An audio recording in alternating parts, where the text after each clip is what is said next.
Տարիներ է YouTube-ում եմ ու չի երևում անվախտ մնացող տղա։ Շատերը ոչինչ պատկերացնում YouTube-ը մի տեղ է, որտեղ հասկանում են, որ պարտվում են ու հաջողություն ասում են, ու օրեր հետո իրենց վախկոտությամբ մի ձև էլի հայտնվում են։ Արդար բարերով իրենց ամեն օր հասկացնում են, որ չգան էլի մեջում։ Բայց մեկ է, նրանք անջատել են իրենց ուղեղը, բայց դեռ նրանց խելացիությունը ուժեղ է։ Իրենց էջում ձևական մնում են իբր իրենց խելացի նամակներով, բայց հենց իրենց նամակներով մոտիկ են գալիս կացինով։ Մինչև ձեր խելացի լինելը ձեր համար YouTube-ում մեր հավեսը անցկացնելը, ազատ ժամանակը ձեր անարդար արարքներով վայելելը։ Պարտվել եք, հաջողություն ասել եք, որը ձեր համար հպարտություն է։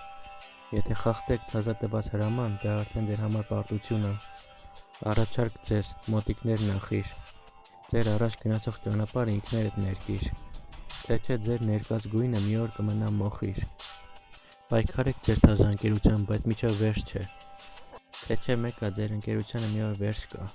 Հիշեք, որ միշտ մնացող ընկեր չկա։ Անջատում եք ձեր ուղեղը, որ ձեր խելացիությունը գնում է հետ, ու էջս գալով ձեր խելացի նամակով նենց երկար բան կգրեք, ոնց որ Շեքսպիրը գրեց Համլետ։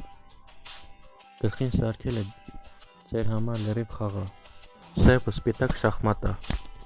ու ով այդ շախմատում թագավոր է դարել, որ նրանց քայլերը մի հատ է, ու որ մի օր մատ է։ Կապ չունի վաբշե, գիտության պրոֆեսոր եք, թե գիտության թագավոր եք, որ ձեր դրել եք թագավորի տեղ, ամեն էջել գնալով ինչ եք տալիս մարդկանց, կամ ինչ եք ուզում վերցնել։ Ուզում եք ձեր ընկերական կյանքի ճանապարհը առաջ տանել, թե որոշել եք ընկերական կյանքեր քանդել։